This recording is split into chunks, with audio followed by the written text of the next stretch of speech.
You're listening to Sarah Hagan Backstage, with interviews and insights from years inside the music industry. Join Sarah as she talks with masters of their crafts, finding out what makes them tick both inside and outside of the music business. This week, Sarah talks with Aaron Spears. Welcome to Sarah Hagan Backstage. My guest today, Aaron Spears, is not only a superstar in the drumming world, but also a superstar in life. Known as the beat behind such amazing musicians like Usher and Ariana Grande, Aaron is as positive and humble as he is talented. I'm so excited to bring you behind the scenes for a conversation with one of my favorite people in the world. So let's go. Hey, Aaron, welcome to Sarah Hagan Backstage. What's happening, Sarah? It's good to be here with you. It's so good to have you. It's great to see you. You as well, man. I appreciate you having me on the show. Absolutely. How are you? How have you been? I'm doing pretty good. Right now, no complaints. I'm just like everybody else in the world. I'm at home. I'm in the Spears bubble. So I'm here with my family. Everything is cool. I really can't complain. Very cool. And it looks like you've got a setup behind you. So is this your drum space where you are? Yeah, this would be the drum studio. What you see behind me are just a bunch of snares that I use for different things I have to do. My drums are actually set up on that side of the room.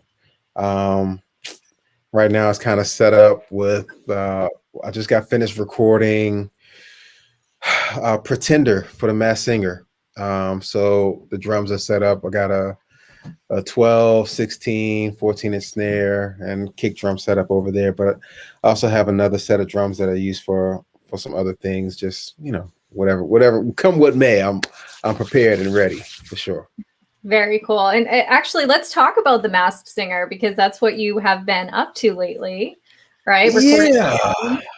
Yeah, it's been really cool just to be able to, work from home and to be able to lock in with some amazing musicians, amazing producers, and to be able to record just for the show. It's been a lot of fun. But the music is, it's everything from, I don't know, rock to hip hop to pop to R&B, country. I mean, it's like, it's stretching me, man, because it's just a little bit of everything. I'm thankful that everything is not all on me, so I'm not playing every single song, which is great because things move so fast, so rapidly. So, sometimes there's another team that we have to call in to be able to play and record this particular song because the show needs it in this time, or this particular song because the show. So it's really cool. But the stuff that I do get to play, man, I'm really, really having a ball. Like, I'm enjoying it so much. That's awesome. And have you had a song come your way and you're just like, oh, I've always wanted to play that, but I never had the chance to? Man, I'll tell you one that was really, really fun for me. Twisted Sister, We're Not Gonna Take It. Oh my God, that song was so much. It was just so much fun to play. That's one of those songs that you know it because I've heard that song forever, Mm-hmm. But to actually sit down and play it and make it, do what it's supposed to do, it was a lot of fun. It felt great. That does sound like a lot of fun to play. Yeah, it is. Just picture you playing country music and some real big rock and roll songs. I love it. Hey, I'm gonna tell you, the rock songs are the best. It's so much aggression and so much, vibe. The notes are so spaced out and big and just beefy. I love it. You get some of the, the quarantine frustration out on the kit. Absolutely. You better believe it. Yes, indeed. And how have things been for you kind of through this time that you've been home?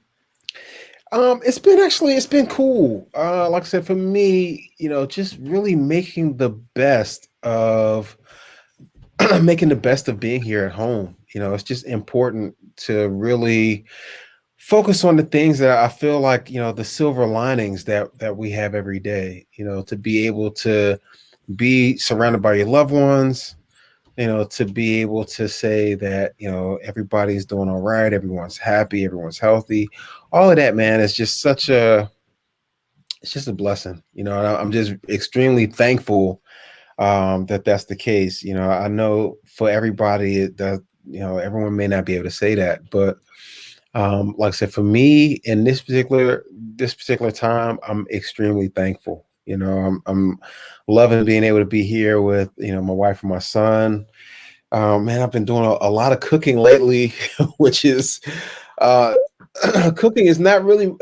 I can't say that it's my thing. It's not something that I'm just like, through the years, I'm not necessarily known for that. But since this pandemic, I'm enjoying it so much. Like I really enjoy going to the market and getting, fresh vegetables and fresh, Mm-hmm. spices and herbs, and it's just like, yo, this is gonna be great in this dish, you know. So I have to say, I'm really enjoying it, man. I've been having a great time and just really making the absolute best out of the hand that we've been dealt right now, you know. Absolutely. I think that's the most important message, I think. It's no matter what's happening, trying to figure out a way to, make it through and enjoy the positives. And I do see all the cooking videos and the photos that you post, and I'm always like, "Oh man, Erin is going to town tonight." With Ooh. I think the other day you were cooking some seafood, some kind of shrimp or something. Was that right? Yeah, Yeah. yep. I made a seafood paella, but instead of rice, I didn't use rice. I used cauliflower rice. Oh, It, okay. it came out really, really good. Like with this whole cooking thing, like I've really been on trying to make sure that um that we eat a, a lot of vegetables, so Mm-hmm. definitely kind of pulling back from so much carbs like pasta and rice and things like that, just kind of trying to find ways to substitute that to still have the dishes that we like or the things that we enjoy eating, but just to try to make it with a different vibe. So definitely trying to be a little bit more healthier, and it's been great. It's been a lot of fun. It's been really cool. That's great. And along the healthy vibe, let's talk about the cycling too, because you have been doing a lot of cycling, and or Hey. probably before the winter weather happened, more so. But Yeah, so right. cycling is definitely that's a new hobby for me, and I had no idea that it was so I had no idea it was so involved. You think, oh, I'm just going to get a bike and I'm going to ride and it's going to be great. But Mhm. then it's like, no, there's so much more. Then it's like, oh, so I also need to get I need a light. Okay, cool. Now, okay, I got a light. Now I need a bike computer. Okay, cool. Oh, now I have a bike computer. So now it tells me, how far I'm going. Okay, great. Oh, now, man, I need shoes. I need clip-ins. Mhm. Oh God, okay. Man, now I need a radar so that way I can tell if there's anything behind me. Oh shoot. Okay, there's a new helmet. Oh, I need that. Oh wait, the camelback. Oh, so I can have the water. Oh, let me get that. So it's like this whole biking thing. It's a whole new world. And I've definitely enjoyed it so much during the season when it was cool. I try to get out when it started getting cold, and I realized that's not my thing. Mhm. I'm not a if it's under 50, I'm not that guy. I tried, I had my gloves, I had, like a mask, um, Neck gaiter kind of thing. goggles, all of that.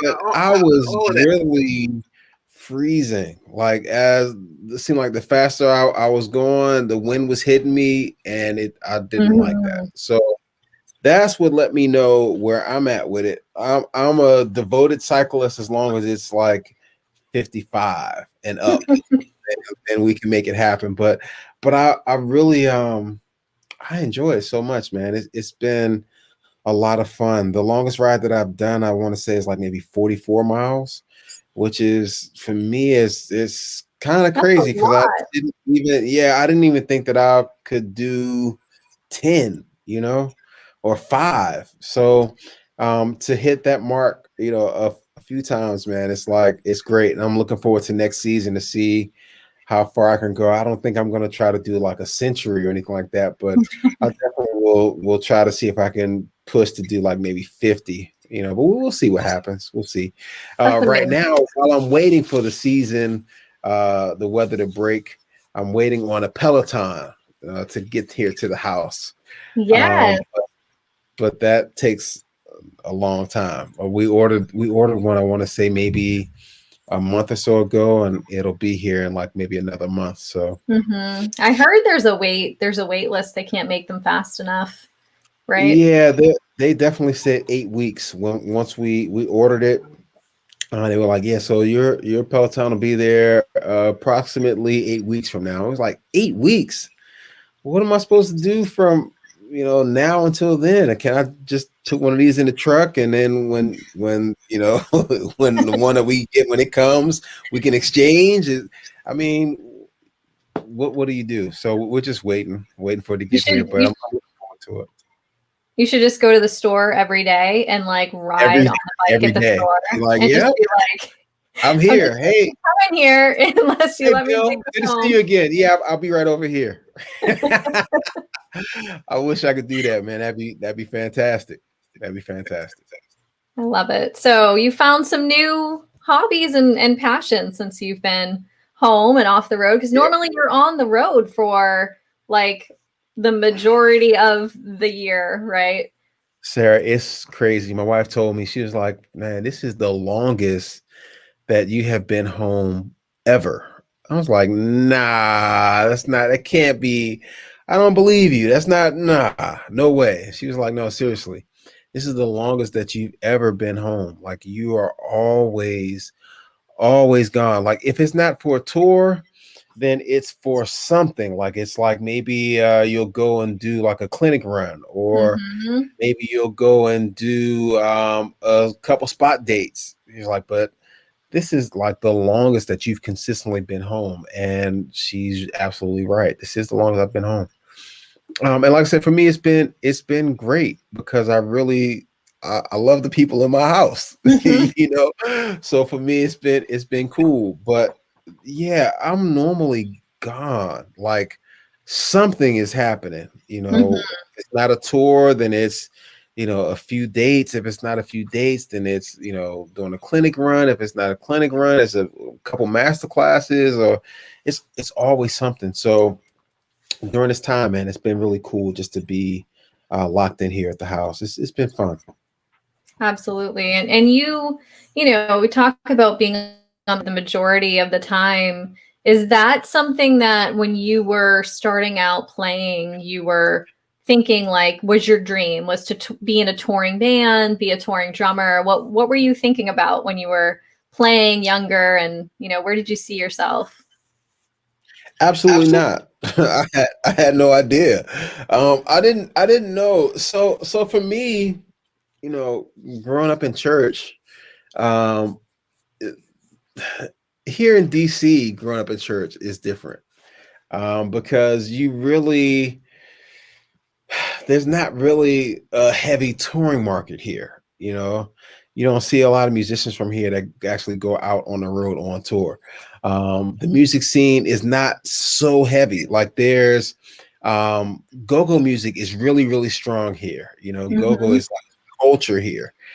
So you have, just through the years, there's been some amazing bands, that have added to the culture. But those guys really are here at home. Like, they stay here in DC. They don't do a whole lot of touring and traveling. It's really, you know, they work here. They do travel. I mean, I'm not saying that they don't, because they definitely do, but for the most part, they are working and earning their bread here in DC.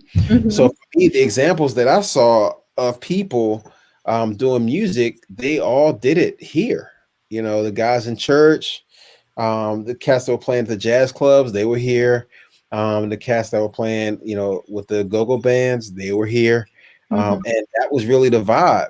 So I honestly didn't think as a kid coming up that, you know, oh man, I'm gonna go out on tour. I'm going on the road. I'm gonna see the world. Because I just didn't even know that existed. You know, I would hear about different guys that were playing, you know, with certain gospel acts, and they might, you know, maybe go to New York or go to Connecticut, or they might go down south to North Carolina. But you know, it was really kind of like, you know, like East Coast would be kind of like as far as things would get. So touring was something that I really didn't even know was a thing until I got much older.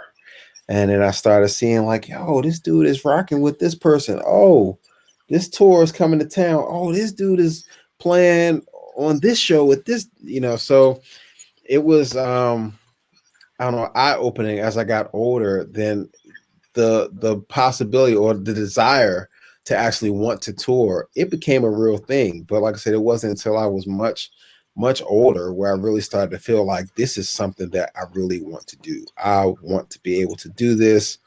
I need to figure out exactly how to make that happen. I'm not really sure what to do, but I have to talk to people that are doing it to figure out, you know, what platform or which way do I go, what direction do I take in order to make that happen. And that's pretty much exactly what you did, right? Make contacts with people, develop relationships with people. And I know Gerald Hayward was really kind of instrumental in you know, helping you discover a path. Yeah. And so how did that all work? Like, how did you end up kind of breaking into the touring world and kind of, well, you know, I call you like a drumming superstar. So, so I appreciate that. But now Gerald was like one of the first guys for me that I saw that went from playing in church to playing, you know, nationally and internationally. You know, I remember hearing records with Gerald play with the choir from New York, Hezekiah Walker. And Gerald was playing with this choir, and it was just incredible, the stuff that he was doing with them back then. But then that he ended up making a transition from doing that to playing with like Teddy Riley and Guy, and then from that into, you know, playing with Mary J. Blige, and I mean, Gerald has a long laundry list of you know, credits from Beyonce, Destiny's Child, to Chris Brown, and everything in between.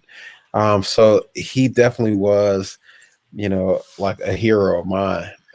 But like I said, it originally for me, the stars in my eyes was just being able to see him play along with some of those church groups that I remember as a kid. And it was just awesome to be able to connect with him on a friend level.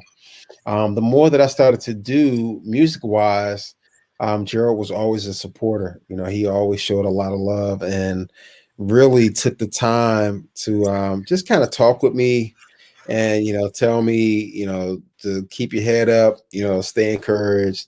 You know, if it's meant to happen, it's gonna happen. Just hang in there, keep playing, keep practicing. And I recorded with a group from here called the Gideon Band, and Gerald was actually listening to the Gideon Band record, and Usher's musical director happened to walk into his hotel room while he was listening to the record of me playing drums, and the musical director was like, "Yo, who was that on drums? Is it, you know, you think that he'll want to be able to play with us with Usher, because we're looking for a new musical director?" we're looking for a new drummer. You think that he'll be down? What do you think? And they called me and asked me if I was interested, and I told them, of course. I'd love to do that if it's possible. I sent in a videotape of me playing some of Usher songs, and my tape was one of like maybe 100 tapes that came in. Mm-hmm. They selected me to be Usher's drummer, but it started with first the networking connection with Gerald. I have to say, my friend JJ Williams was actually the guy that introduced me to Gerald because they were on tour together. Gerald was playing with Mary J. Blige, JJ was playing with Jagged Edge. And JJ introduced me to Gerald. And from there, Gerald just took a liking to me and really, really showed me a lot of kindness and looked out for me like a little brother, and was kind enough to share my information with Usher's musical director. From there, playing with Usher, that just opened up the door for so many other things, man, that I've been able to do in my career, which has been fantastic. It has, for sure. And you actually, if I remember right, you produced some music with Usher too, right? At some point. We did, Right? yeah, we did.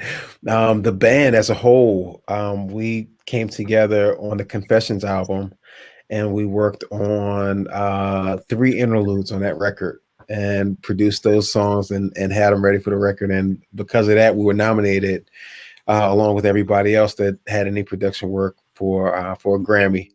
Unfortunately, we didn't win Album of the Year, where we would have received the Grammy, because that year was the year that Ray Charles had passed away.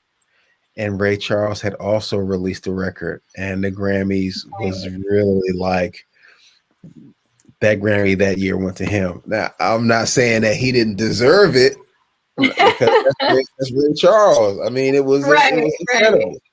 But I felt like just the untimely passing of him during that time, it really helped to push that record over the top. The people that the Academy, the people that are voting, definitely felt a responsibility to be able to salute him and to support him. And he ended up winning that particular category over Usher, which I was like, man, that was my Grammy right there. That was the one. But it's okay to honestly to even be have been nominated, man, on that particular stage, and to be known for that, and cemented in history as being a part of that. It's just, I'm thankful, extremely thankful. That's pretty amazing. And I think, to not win a Grammy, and because of, to lose a Grammy to Ray Charles on the year that he passes away, I mean, that's pretty significant too. So, it's all right. It's okay. There's some bragging rights there too. Hey, look, I can sleep at night. I'm okay. It's cool. Absolutely. I have a feeling maybe there are more Grammys in the future for you. I hope so, Sarah. I hope so. I'm working on it. We'll see. We'll see what happens. Absolutely. So the years you spent with Usher kind of led into what was next for you, which was Ariana. Is that right? Yeah, absolutely. So I went from Usher, like it seemed like maybe a month or so later, I actually went from that to working with Lady Gaga. Right. Yes. She had her Joanne record, and it was really, really cool. I got a chance to work with her to do promo for that record. And I was really excited to be able to be there with her, because I think she's an incredible artist. But in the middle of working with her, well, actually, we had a lot of downtime, and during the downtime is when I got the call to work with Ariana. And this was such a crazy decision for me, because it was like, do I stay? Mm-hmm. Or do I go? Do I stick in here with Gaga and get ready to make the move for the other things that she has coming up? I think the Super Bowl was on the way. Wow. And I really, that's been on my bucket list. one of the things I really would love to be able to do. And I was feeling like, man, maybe I should just stick around. Maybe I should just stick it out. But the call for Ariana man, I'm also a huge fan of her. And also, man, my friends that were, part of the band, like they're some of my closest friends, So I was like, I feel like this is something I have to do. I have to do that. And since doing it, man, it's been great. Like I've been with her now for, I want to say maybe 4 or 5, almost 5 years, maybe. And it's been great. It's been absolutely fun. I totally enjoy it, man. We just got finished. I want to say 2019, we did a world tour, which was fantastic. It's just incredible to be able to be a part of that camp. She just released a Netflix special of like a live performance special, which was fantastic to be a part of. I mean, just seeing it, man, it brings back so many memories of the times that we had and the fun that we had, and just the energy was just great. So as much as, I have to say, I wish that I was able to do both, because I really loved the energy and the vibe from Gaga and also from my friends there.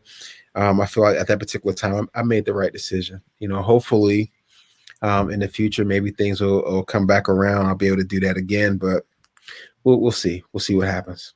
I do. Now that you say that, I remember that period of time. I remember talking to you about it when you were kind of in between what was going to happen, what were you going to do. But it's pretty telling though that part of your decision was the musicians that you would be working with, that these were your friends, and being on tour in a band, it is like a family, right? So that's always been important to me. Like you can play with some of, the world's greatest musicians, and that's fun. That's cool, but to be able to lock in and play with, your friends, people that you have a connection with, people that people that you love, like that right there that's invaluable. So when I had the opportunity to be able to do that, I was like, yes, count me in. I'm with it. Let's where are we going? What are we doing? Where do we start? It's just a vibe. It's the vibe. Yes, absolutely. And I think back on my conversations with Charles Haynes, who was touring with Lady Gaga for a while. It would have been fun. It would have been fun to be sitting here talking about the costumes that you wore on stage.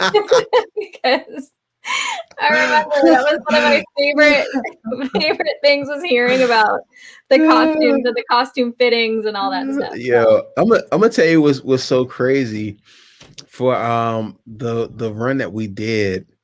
I think we did like her promo tours. She wanted to play dive bars, so she did like maybe 5. I want to say maybe like 5.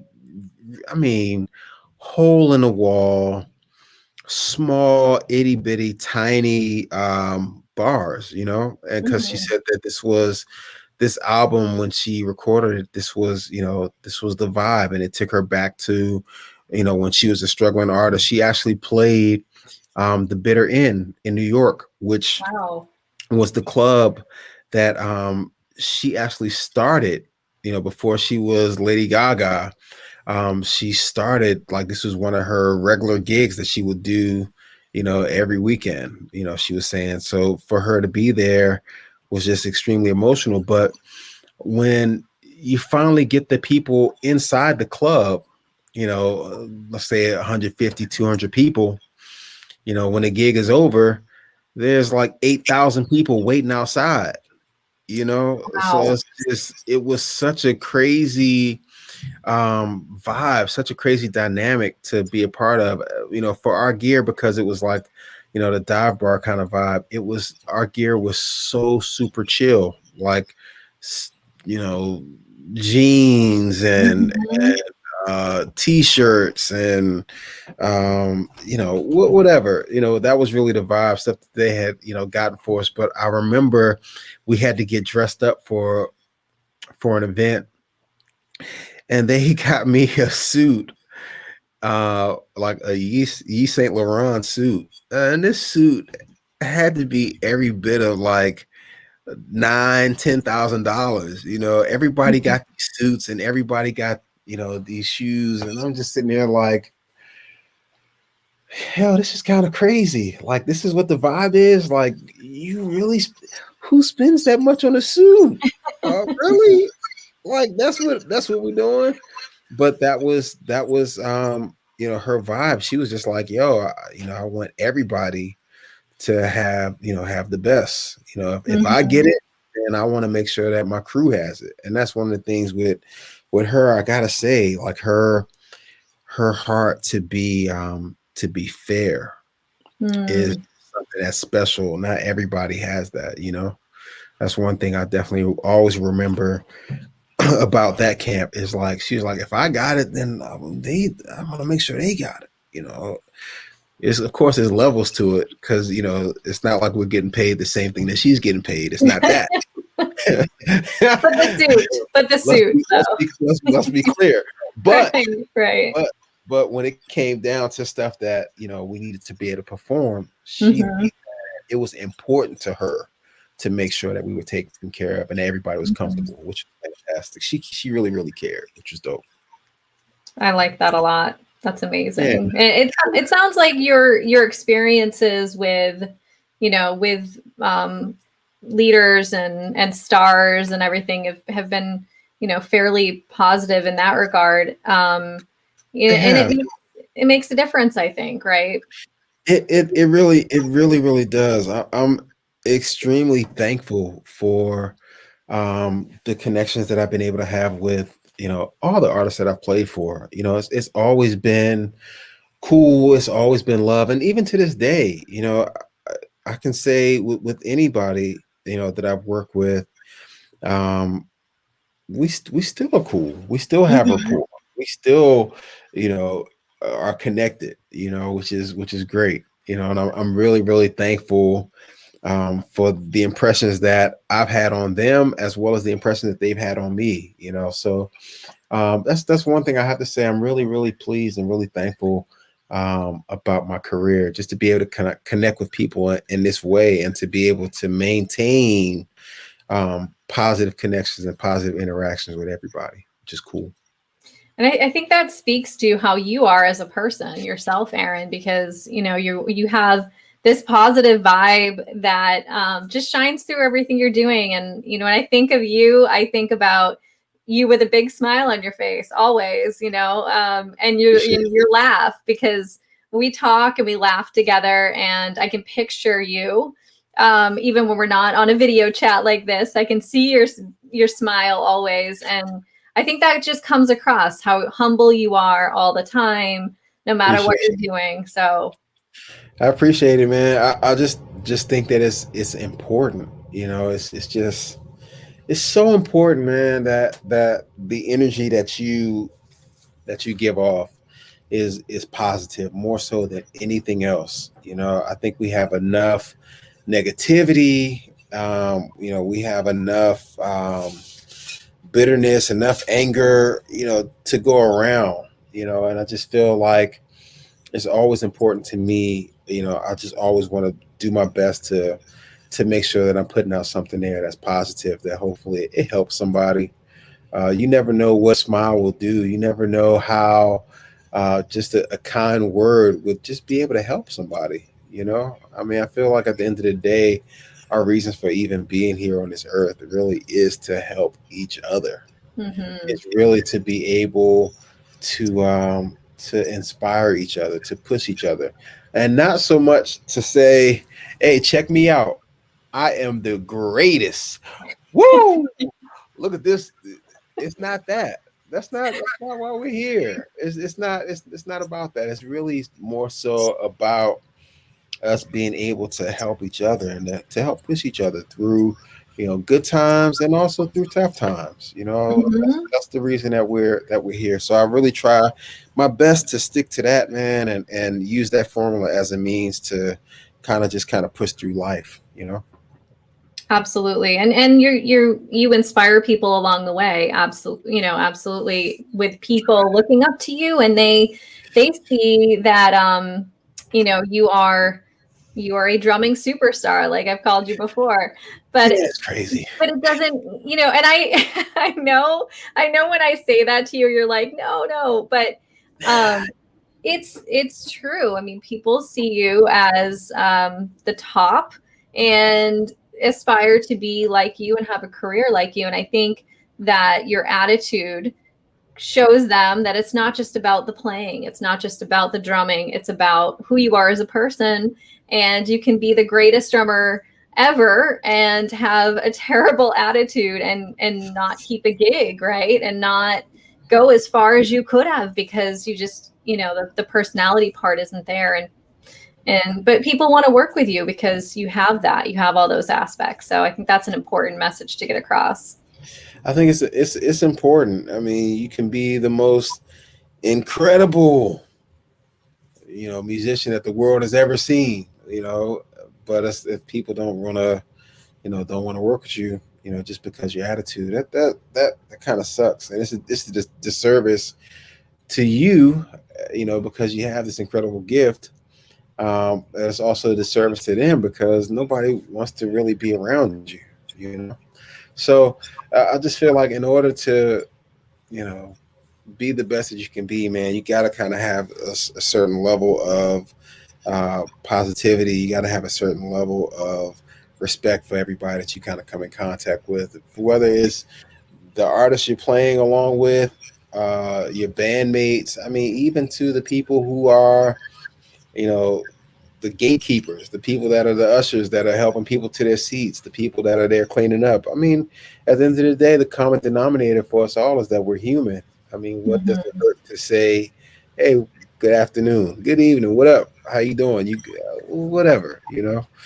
I always I think about Boston, man. I have such a good time every time I come to Boston and go to the garden there. When I come through the doors, I speak to the guys that are there doing the security, and after speaking to them and saying what's up, how you doing, I always say, hey man, how about those Lakers? Woo, man, the response, if I didn't have the proper credentials, they throw me out. But it always just sparks up, just good conversation and us to be able to laugh and have fun just have fun together as people, Mhm. across whatever our backgrounds are, whatever our race is, whatever, just across all of that stuff, man. Like we're people first. So I always have a good time. Try to have a good time wherever it is that I am or wherever I'm going. I just want to be able to try to leave things in a better state than it was when I first got there. Mhm. I, Yeah. I like that a lot. When I think about you, I think about the saying, choose happiness, right? Oh So man. Yeah, for I, sure. because I think you do that. And we've talked when you've been, going through something that's not ideal, Oh, yeah. whether it's life wise or career wise. And Yeah. it's always a situation where we come out of that conversation where it's going to be okay, Yeah, because for sure. you've got a positive attitude and Yeah, you make it through, and that's how it goes. But absolutely. um I mean, well, yeah, Sarah, so you are it's a my great you are my message. friend. Like you are like my for real friend. I mean, well, of course we connected and met because of professional relationships, but you are a person that I consider to really be a friend. That I appreciate very much, just as a person. Not even for the things you're able to do or the whole backstage with Sarah. I mean, oh, that's fine. That's great. That's cute. That's awesome. But you are just a great person. period. Thank you so And much. that means a lot, Well, I I think feel I think anybody that knows you would, shares the same sentiment. They feel the same way. So I appreciate you, man. thank you, and vice versa. And I feel so lucky that we got to spend time together before this whole virus thing. We were all together, whole industry family hang, filming together back in January of 2020, and then the NAMM show. It just felt like all of us getting to be together and spend time together. It kind of like that experience is holding me over until we get to be together again. So. Yeah, it's crazy, man. So crazy. We'll get together again for sure. I look forward to it. And I can't have this conversation with you and not mention big news that you just launched your own apparel. Yep. And I was so excited. And you're wearing one of the items right now. Well, right? Guys, this is one of my shirts. Yeah, so it's funny, man. A friend of mine had hit me up and was like, "Yo, like, dude, you need to have like your own. Like, do you have merch?" I was like, "Not really. I mean, I have like my stickers that I have, and those are just things I just kind of give to my friends and just kind of toss them out here and there. But I don't have like my own like merch." He's like, "Dude, what are you waiting for? We can do this. Like, let me help you." I was like, "Hey, I'm with it 1,000%. I'm down." So he put together a proposal, and we got some mock-ups and some different designs, and man, it came out really, really cool. The response has been incredible. Like, the amount of people who, even if they don't have it, just the response to what I posted, it feels fantastic to know that people, are so supportive of me, and so supportive of my brand. I'm so thankful, man. I appreciate it so much. So, my t-shirts, my sweatshirts, pop sockets, phone cases, all are available on Amazon.com. I've got links to all that stuff on my website, aaronspears.com. I mean, just you see something you like, grab it. It's cool. If not, hey man, it's cool. I appreciate you either way, I love it because of your character on there, which, we had so much fun last January talking about crazy the little character because he has a big smile and I love it.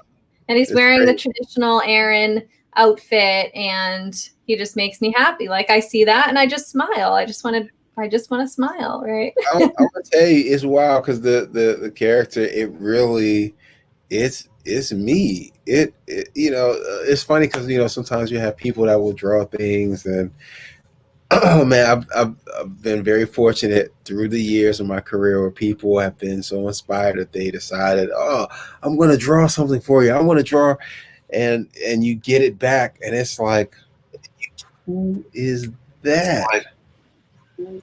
Is that really me?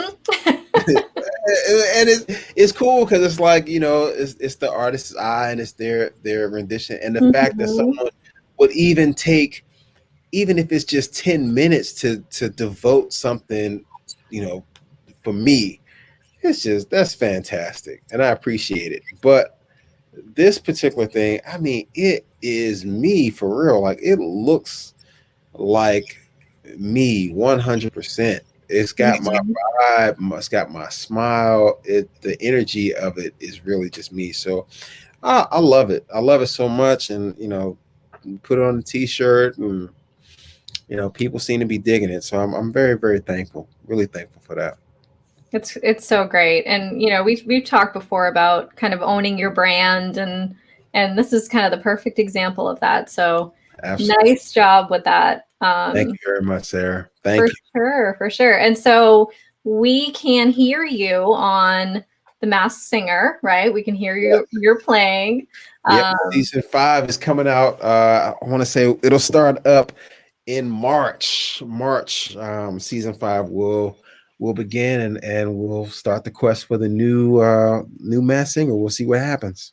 All right. And then is there anything else happening? I know things have been delayed and tours are delayed and all that stuff, but anything else interesting on the horizon for you? And right now it's so quiet. Work wise, there's really not anything happening. I have been kind of exploring a little bit, doing some master classes, which has been a lot of fun. Mm-hmm. Um, and it's funny because I've also been talking to Kaz, because Kaz is like a sounding board for me, where he's like, uh, yeah, hey governor, let's let me check out your feed, so he's looking at my feed while I'm playing, and he's like, yeah, that angle there is great. You know what you need? You need to get this piece of equipment here. This is called such and such, and pick that up. And then we can add another camera. And then, we'll add another camera over the top. So it's like, yo, chill, bro. Chill. Give He me. knows. This is, for anyone listening, this is Kaz Rodriguez. Yes, indeed. Yeah. But he's so hands-on and helpful with me getting my stuff together. Him, and also Matt Griner is another one who has been like, really on me about doing some more online lessons. So we'll see, man. I'm working on it. I just have to make sure that I can carve enough time to really give it what it's supposed to be. Sure. Yeah, but we'll see. I promise I'll keep you posted. Hit me on Instagram, hit me on Facebook. You'll see that the information will be there. Absolutely. We'll put some links too in the YouTube post as well, so people can follow you and find your Amazon store and all that good stuff. Absolutely. Very cool. All right. Thank you so much, Aaron. It was a pleasure to have you on today. Get a chance to catch up with you, see your face, check out your royal blue Aaron Spears sweatshirt. We love it. Thank you, Sarah. Thanks for having me. You're welcome. We'll talk to you soon. Absolutely. All right. Take care. Bye. Bye. Thank you for tuning in today. Join us each Tuesday for new episodes of Sarah Hagan Backstage.